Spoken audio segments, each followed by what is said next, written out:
Selamat pagi Mbak apa kabar? Masih? Selamat malam. Oh, selamat malam. Masih bisa ketawa ini aku seneng. Berarti sampean masih hidup. Gimana Mbak? Eh, Bingung? Langsung ke intinya aja ya Mas ya. Bingung sampean mulai. Ketoke jek enom sampean iki. Wis duwe bojo apa kurang Mbak? Iya masih umur 23. Sudah punya suami belum? Belum. Pacar punya? Belum. Ya ada. Ada, oke lah ya. Kita pembukaan dulu biar sampean itu nggak sepaneng. Jadi sudah Mbak Yani apa temennya sampean lah, jangan disebut. Itu teman sampean sudah banyak cerita. Nah, sekarang aku pengen dengar dari versi sampean, ya kan? Versi sampean itu keberatan sampean itu di mana ibaratnya? Jadi gini, aku kan di sini baru 6 bulan ya, baru selesai potongan. Siap. Itu aku kan jobnya jaga jompo yang dibilang masih muda lah, umur 35-an, cuman dia udah nggak bisa apa-apa. Cowok, aku di sini serumah berdua aja sama jompo. Terus dari pas aku baru datang ke sini itu di bulan pertama fine lah, semuanya baik-baik aja. Pas di bulan keduanya jompoku udah mulai minta make itu obat. Aku kan seumur hidup baru pertama kali ngedenger, terus melihat langsung bentuk obatnya kayak apa, terus reaksi yang makainya gimana itu kan ya Mas ya. Aku di situ bener-bener aku namanya nggak ngerti ya. Jadi aku iya aja, namanya kan kata dia kan kalau dia habis pakai obat itu katanya bisa rileks, terus badannya juga bisa lebih tenang katanya. Ya aku namanya nggak tahu obatnya obat apa, jadi aku iyain aja. Pas udah beli itu obatnya, terus dia pakai, ternyata teriak-teriak kayak marah-marah, minta keluar tengah malam itu, sampai 1 minggu nggak tidur. Teriak-teriak marah-marah minta keluar. Aku takutnya kan ada yang dengar terus datang gitu kan. Aku takut dia kan udah nggak punya keluarga, cuma hidup sama adiknya aja, adiknya cewek. Terus dijelasin lah, aku takut kalau kayak gini terus, namanya aku baru pertama kali ngeliat orang kayak gini gitu kan. Jadi gimana solusinya? Terus katanya bulan selanjutnya coba maksudnya dia coba bisa berhenti apa enggak gitu. Adiknya bilang kita lihat aja nanti dia bisa berhenti apa enggak katanya. Terus sampai bulan ke-5, bulan ke-6 kemarin Desember itu saya selesai potongan, dia masih belum bisa berhenti juga. Padahal dari bulan ketiga itu dia udah janji, udah bikin kesepakatan sama saya kan. Kalau masih terus-terusan aja kayak gini, selesai potongan saya mau pindah dari sini. Gimana aja caranya pokoknya. Nah ini Desember kemarin saya selesai potongan, bulan ini dia masih aja beli. Ini aja baru aja beli dia. Jadi menurut Mas Andra aku harus gimana? Antara pengen pindah tapi bingung. Oke. Sudah, giliran saya ngomong boleh? Ya boleh. Kan cerita sampean sudah 2 double saya dapat ya. Sampean bisa nggak dapat videonya ketika dia pakai dan semuanya, dan jenis obatnya ABCD bla bla bla bla, sampean usahakan untuk bisa dapat rekaman itu. Apapun ya, pinter-pinter bagaimana caranya sampean untuk bisa mendapatkan itulah intinya.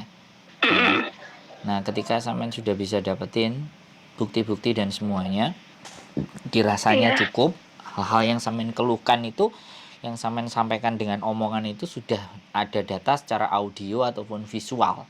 Video akan jauh lebih keren, lebih bagus. Nah, sampean coba berbicara dengan adiknya. Karena yang paling dekat kan adiknya. Sampean bisa ngobrol kan sama adiknya? Bisa.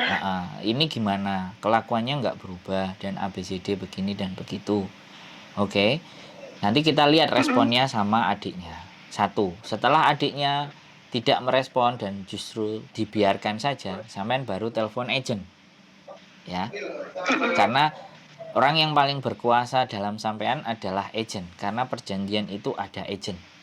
Dan saya tidak ngerti, sampean dikasih tahu agentnya pekerjaannya model apa dan seperti apa, kan yang tahu sampean. Kalau ada tidak kesesuaian kan sampean bilang, ini ada buktinya ABCD bla bla bla bla bla bla, ya. Nanti solusinya agent bagaimana? Kalau agent membantu mengeluarkan sampean secara pelan-pelan, diatur sama ditata agent, bagus. Kita nggak akan naik. Tapi ketika agent 1 kali, 2 kali, dan 3 kali tidak ada respon, usahakan juga sampean juga merekam respon dari agensi. Bagaimana? Apa yang dia perbuat buat sampean, itu harus semuanya ada bukti. Ya sampean tinggal berpikir bagaimana, seperti apa, ya opo caranya atau bagaimana lah intinya. Ya, setelah itu, setelah agent tidak merespon, baru sampean ke KJRI. Dan bukti-bukti semuanya itu tetap bisa kita bawa. Ini membahayakan ibaratnya. Katanya kan kalau dia lagi ngerokok semua pintunya ditutup, sampean di dalam sampai sesak nafas. Ya kan? Iya. Ya, aku udah dapat info tapi sekunder, bukan primer. Makanya aku ingin meyakinkannya dengan sampean sendiri yang bercerita. Dan sampean sudah sah kan mau cabut, tapi karena di sini punya peraturan, makanya kita harus mengikuti peraturan dulu. Kita mengikuti alurnya dulu, ya. Kalau ternyata tidak tahan, kemudian misalnya sekali waktu itu teriak-teriak dan histeris dan ibaratnya sampean kayak orang terancam bahaya gitu ya, sampean boleh telepon polisi. Iya kan? Jadi kalau telepon polisi nanti bisa bahayain buat saya nggak, Mas? Ya enggak dong, kan namanya kan ini udah terlarang kan katanya. Iya, aku ngerti, tapi sekali lagi ini adalah pilihan kalau seandainya sesuatu itu sangat membahayakan sampean, ya kan? Jadi sampean harus tahu alamatnya di situ biar langsung ada bentuk penanganan. Ya kalau sampean memang oke, ya udah, gimana caranya barang-barang yang nggak bener itu sampean ninggirin, tapi ingat jangan ada tangan sampean. Karena polisi akan periksa semua kan, bener nggak? Itu sesuatu yang ekstrim. Jadi ada lapisan-lapisan yang saya sampaikan ke sampean, runutan-runutan tadi cerita gitu loh. Nah, kondisinya kan sampean yang ngatur, bisa dipahami nggak? Yang kondisi apakah ini sudah melewati bahaya, apakah ini masih bisa ditoleransi, atau ini hanya ringan saja atau seperti biasa saja, kan yang bisa memutuskan kan sampean karena yang ada di situ. Jadi sampean harus memahami apa yang saya sampaikan. Yang saya sampaikan adalah plan A, plan B, plan C, plan D. Plan di mana itu urutan berbahayanya buat sampean itu di mana. Terakhir kalau sudah memang tidak memungkinkan, ya polisi itulah alhasilnya. Ya kan? Bisa dipahami nggak? Halo Mbak E. Ya. Sampean konsentrasi nggak? Aku takutnya sampean itu psikisnya juga terganggu gitu loh. Enggak, bentar Mas. Ini dipanggil majikanku, bentar. Oh ya wes, oke. Diladeni dulu majikannya. Oke teman-teman. Ini adalah kondisi teman-teman. Luar biasa kondisi yang terjadi. Ya. Sekali lagi, perjuangan teman-teman yang ada di Hongkong itu luar biasa. Ini majikannya menggunakan hal-hal yang melanggar. Jadi ini juga agak sedikit ya, saya berpikir untuk kita naikkan ini agak sesuatu yang wow. Makanya saya benar-benar harus menyembunyikan identitas. Tidak boleh ada yang tahu identitasnya ini siapa dan bagaimana. Jadi ya, mohon maaf sekali lagi, saya juga lagi menunggu mbaknya, karena ini ada sesuatu yang penting yang harus ditangani sama Mbak E. Nah, maksudnya adalah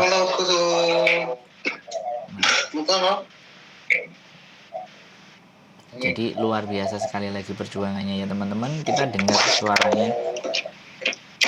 suaranya majikannya. Jadi sudah memang Kalau Mas piye Mbak, aman? aman. Oke ya. Jadi ini plan ya Mbak, ini rencana. Jadi jangan ditelan mentah-mentah. Sampean harus menyesuaikan kondisi dan keadaan. Masa depan sampean itu masih panjang. Jadi dalam mengatur langkah sampean harus, aku harus A, harus B, harus C, harus D. Ya kan. Sekali kita meleset kan akan jadi masalah di situ kan. Bicara sama adiknya baik-baik. Adiknya nggak bisa, bicara sama agent, tunjukkan buktinya baik-baik. Agent tidak merespon, ngomong langsung ke KJRI. Nanti kita cari nomor hotline-nya KJRI atau fanpage-nya KJRI. Usahakan 2 kali, 3 kali atau telepon yang urgent. Pak, boleh nggak bisa nomor WhatsApp-nya KJRI yang urgent harus dihubungi? Karena sekali lagi saya cuman YouTuber, saya cuman bantu untuk sementara bagaimana alurnya untuk mengatasi persoalan sampean. Dan kalau sudah keadaan benar-benar membahayakan, ya sekali lagi saya garis bawahi, keadaan yang benar-benar membahayakan jiwanya sampean, itu wajib polisi yang ditelepon. Bisa dipahami? Bisa. Jadi boleh saya ngomong Mas? Ya silakan. Jadi gini, saya ingat banget di bulan ke-4 atau di bulan ke-5 gitu ya. Saya kan udah bilang ke Masnya ngomong langsung di depan mereka berdua gitu, jompo saya sama adiknya. Saya ngomong kalau saya udah bener-bener gak kuat di sini. Kan dia selain candu, maaf ya, narkoba, dia juga namanya ngerokok itu Mas, setiap 20 menit sekali itu ngerokok. Mau dia lagi tidur, intinya kalau setiap 20 menit sekali itu ngerokok harus. Jadi menurut saya kan, dari asap rokok aja kan buat saya benar-benar nggak baik kan, apalagi asap narkoba. Awalnya saya kayak yang nanganin ini tuh kayak yang ya udah mungkin butuh waktu dia buat berhenti kan. Tapi makin kesini kok kepala saya suka sakit, dada saya suka sesek. Jadi gimana?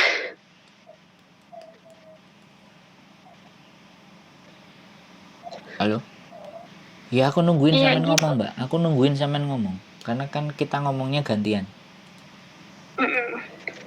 Jadi lebih ke intinya makin kesini makin bukan suka, sering jadi sering sesek gitu. Saya udah bilang ke adiknya juga, namanya udah kecanduan susah buat berhentinya gitu kan. Ya, kalau harusnya dia memang masih belum mau berhenti, lebih baik saya ngomong sama agensi buat mengatur gimana baiknya gitu kan. Ini kan masalahnya kesehatan saya gitu kan. Saya nggak mau kalau terus-terusan kayak gini. Iya. Rehabilitasi Tapi seharusnya. Jawaban mereka berdua sama Mas. Ya sudah, rekam juga. Halo? Iya. Jadi itu semuanya kan harus dibuktikan toh Mbak, bener nggak? Iya. Kita harus benar-benar lihai dan pandai untuk membuktikan kejadian-kejadian apa yang disampaikan mereka supaya orang lain itu sudah tidak ngeles. Ya sampean harus bisa membuktikan. Kalau sampean cuman omongan ya Hongkong gimana Mbak? Bener nggak? Iya. Makanya saya menekankan sekali lagi, pandai-pandainya sampean menggunakan alat komunikasi sampean untuk bagaimana cara membuktikan situasi dan keadaan yang memang sampean harus keluar dari situasi dan kondisi di situ gitu loh. Makanya ketika sampean bisa mempunyai data itu, kalau suatu hari pun akan disengketakan dengan imigrasi, sampean punya data komplit. Buat buktinya ya Mas ya? Iya dong Mbak. Sampean sekarang gini loh, sampean bisa tidak memperdulikan bukti dan apapun, sampean cabut itu bisa. Tapi yang jadinya nanti kan kesia-siaan, kabur lah ibaratnya misalnya tiba-tiba. Itu yang salah malah sampean. Dan kami tidak menyarankan hal itu. Kecuali memang yang dibawa pisau, yang dibawa apa, dan kita benar-benar bisa membuktikan kondisinya membahayakan nyawa. Sampean ini kan sudah membahayakan kesehatan, makanya ruangannya, semuanya, pas dia lagi ya gimana caranya pinter-pinter sampean ngambil. Jadi intinya adalah kan pasti akan dicek, lokasi itu pasti akan dicek kalau seandainya berkasus ya. Kalau cuman hanya break dan putus kontrak itu kan dia nggak sampai ngecek seperti itu. Tapi catatan harian sampean atau video-video sampean atau percakapan mereka itu yang bisa digunakan sebagai data. Jadi bisa, sekali lagi bisa. Saya pun juga kalau ngajarin sampean keluar ya nggak boleh ngawur kan Mbak. Atau ngasih tahu, ngasih dukungan sampean kan, karena ya sampean kan kesini butuh buat nyari rezeki toh Mbak. Iya kan, makanya kita harus ngatur semuanya. Makanya sekali lagi aku ditelepon sama tak mana sampean, udah kasih nomornya, saya mau ngomong sama mbaknya. Intinya sampean nggak sendiri lah, iya kan? Kalau melakukan sesuatu dan intensifkan komunikasi dengan agent. Nah, semakin agent bantah, semakin agent nggak beres dan kita bisa membuktikan, lapor naik ke KJRI. Nah, kita lihat nanti dari KJRI apa jawabannya. Karena gini, saya cuma kasih tahu, memutuskan kontrak secara sepihak itu sah. Jadi sebenarnya sampai tanpa pertimbangan dia pun mau memutuskan kontrak itu juga bisa. 1 month notice 1 bulan, hari ini sampai ngajukan break karena alasan apa, itu boleh. Tapi untuk agar mendapatkan majikan yang baru, sampai keluarnya harus baik-baik. Harus kalau tidak baik-baik pun sampean harus bisa membuktikan hal-hal yang membuat sampean tidak sehat dan tidak semestinya ada di situ. Bisa dipahami nggak? Iya. Jadi itu kita tempuh jalur-jalur yang benar. Minimalnya di 1 bulan ke depan. Kalau enggak bulan ke depannya lagi selesai. Kalau sampean sudah bisa ngatur, ada buktinya cepat, ya itu langsung kita bisa bergerak cepat. Bisa nelpon agent, bisa komunikasi sama agent, sama adiknya, nggak ada respon, langsung naik ke KJRI. Dah. KJRI tidak bisa memberikan solusi, oke, 1 month notice. Bisa dipahami, Mbak? Halo, Mbak E? Iya. Mungkin karena saya kan non di sini baru pertama kali ya Mas ya. Terus nggak tahu, otak saya tuh kayak bener-bener ngeblank karena takut, bener-bener takut. Soalnya kan mereka berdua ngomongnya ini obat terlarang, jadi nggak boleh kasih tahu sama siapa-siapa. Jadi selama 6 bulan saya di sini saya bungkam. Nah iya. Serba takut pokoknya. Iya, saya ngerti. Perasaan sampean saya ngerti. Tapi ya sudah, kalau kita hanya curhatan aja dan kita tidak bertindak, kira-kira ada perubahan nggak? Kan enggak tuh. Iya, benar. Makanya kita lakukan perubahan dengan strategi yang cakep gitu, yang cantik, yang elegan, yang nggak ngawur gitu loh Mbak E. Dengan sampean sudah mulai telepon ini, sudah mulai sampean bertindak. Ya kan? Nanti level tindakannya naik lagi gitu loh. Makanya kita pantau terus, tak tulisi ini nomor handphone sampean. Urgent ditangani, ngono nanti.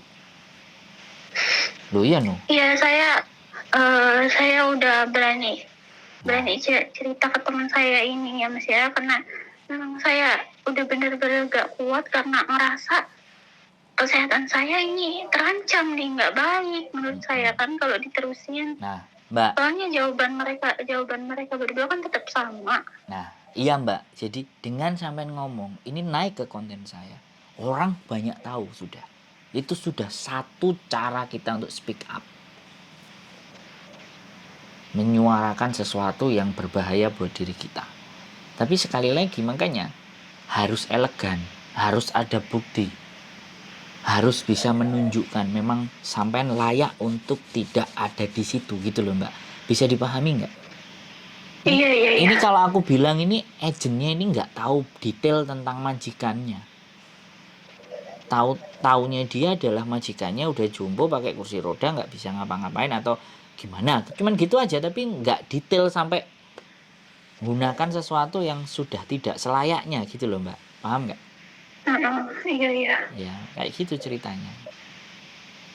Kita juga bisa bertindak ngawur, tapi kan kita bukan korban Mbak, sayanya ini bukan korban, alih-alih saya malah kena. Bisa dipahami nggak? Iya benar. Ya, saya tidak menekan, justru saya akan mendampingi sampean dan saya memperhatikan ini. Sampean nggak perlu khawatir, rezeki bisa dicari, ingat ya, rezeki bisa dicari, tapi kesehatan sampean itu lebih penting. Halo?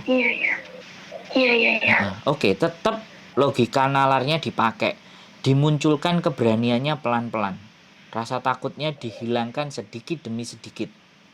Ini perjuangan di Hongkong. Hari ini itu 5 tahun lagi, 6 tahun lagi kita akan mentertawakan hari ini Mbak. Tahu artinya? Jadi perjuangan sampean itu akan bisa dirasakan di 4-5 tahun atau 2 atau 3 tahun ke depan. Sampean belajar berani. Nggak ada libur katanya juga kan? Oh iya benar. Kontrak saya selama 2 tahun benar nggak ada libur. Loh, jadi benar-benar sampean memang sampean tanda berarti. tangan. Sampean tanda tangan 2 tahun nggak libur. Iya memang saya tahu kontrak saya nggak ada libur sama sekali kan sampai benar-benar finish gitu. Udah nggak ada libur, dengan dihadapkan masalah seperti ini jadi nambah stres. Bayuh. Itu aja sudah bisa dilaporin loh Mbak. Nggak boleh libur itu sudah bisa dilaporin, kecuali sampean tanda tangan sebuah surat pernyataan bahwa sampean memang nggak libur selama 2 tahun. Sampean ada tanda tangan pernyataan nggak?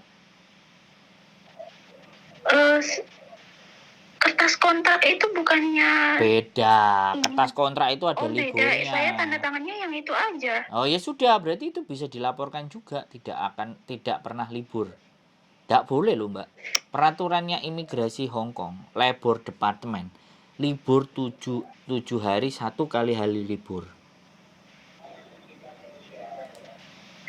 Iya jadi gini Mas. Tapi adiknya jompoku ini bilang memang nggak ada libur, tapi diganti uang lemburnya diganti. Ya, sampean terima? Iya memang saya terima, tapi ya,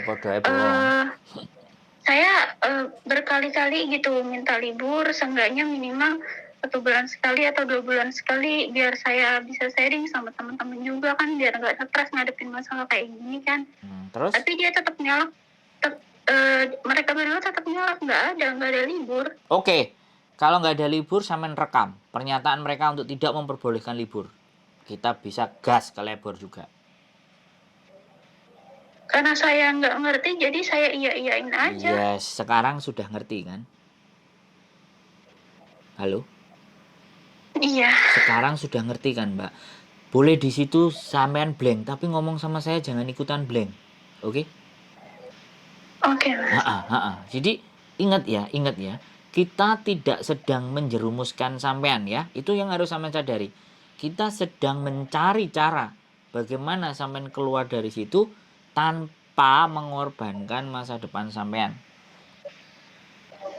Keluar dengan cara yang benar, oke? Bukan cara yang brutal. Kalau brutal mah gampang, ya. Kemas-kemas selesai, buang sampah selesai sudah. Bye-bye. Tapi tidak begitu caranya, ya. Iya. Ya, wis. Ingat sekali lagi. Jangan pernah merasa sampean sendiri. Semuanya ada yang bantu. Dari teman sampean yang cerita ke saya cerita ke semua orang ini yang nonton channel saya. Kalau orang KJRI nonton channel saya ini biar sekalian dengerin gitu. Penderitaan warga kita itu kayak gini, ngerti nggak? Bisa dipahami kan sampean Mbak? Iya, terima kasih banyak Mas. Ya, simpan dulu terima kasihnya. Nanti kalau sudah keluar, posisinya aman dan baik-baik saja, baru sampean bilang terima kasih. Dan saya juga mau kok dibelikan kopi sama gedang goreng. Nah gitu loh, senyum gitu loh. Hah? Mas, Senyum. kalau boleh ngomong satu kali lagi. Boleh. Mungkin ini pertanyaannya agak lucu ya, namanya. Nggak apa-apa, Ya nggak namanya apa-apa. saya non kan, Saya nggak peduli. belum ngerti Pertanyaan apapun apa-apa. silahkan. Yang penting jangan bilang, Mas pinjem duit. Nah, jangan. Enggak. Saya kan dari kemarin kan saya udah benar-benar otak ngeblank gitu, saya udah ngeberaniin diri tanya ke semua teman-teman yang baru saja bulan Desember kemarin pada banyak yang, ya ada sebagian teman saya pada banyak pindah majikan. Katanya prosesnya lebih sulit dari tahun-tahun sebelumnya. Prosesnya sulit bagi orang yang menyerah dan keluarnya tidak dengan aturan yang benar. Bisa dipahami nggak? Jadi di situ juga saya ada rasa takut lagi buat pindah. Ya sekarang gini aja deh. Ya, gitu. Oke. Sampean boleh denger kata siapapun, temen sampean, demit, setan, hantu, iblis. Boleh sampean denger. Tapi sampean harus punya prinsip. Ini hidup sampean. Yang tahu sampean, yang paham sampean, yang menghadapi sampean. Bisa dipahami nggak? Iya. Dan yang memutuskan untuk cabut juga sampean dengan segala bentuk resikonya. Ya. Sekali lagi, sampean harus tegas dalam diri sampean. Bantuan kan akan datang. Orang-orang yang akan membantu sampean itu akan datang. Kalau kita hanya isinya takut, saya ngerti sampean masih baru. Justru karena baru itulah, makanya saya nggak tahu ya, panggilan jiwa atau gimana sih, aku nggak ngerti caranya. Nek ngomong kayak gini tuh, wis diarani apa? Padahal ketika aku bantu sampean itu untungku apa nek dihitung, bener nggak? Oh iya benar. Uang kopi sama pisang goreng aja belum tentu dapat nanti kan? Ya, yang gitu loh, harus senyum sampean. Aku berusaha membelokkan sampean untuk tetap masih senyum gitu. Jadi kalau aku banyol ketawa, sampean bisa ketawa, itu berarti nggak bener-bener labil, depresi. Kan ada anak diajak ngomong terus diem, ya kan? Terus tatapan kosong, bener nggak? Benar. Iya, karena saya nggak menatap sampean. Sebenarnya otakku memang lagi ngeblank banget, cuma karena benar-benar ngelawan rasa takut aja jadi berani angkat bicara kayak gini. Iya, harus dong. Ini kan aku kan tadi bilang, hari ini itu akan kita tertawakan di 2-3 tahun mendatang.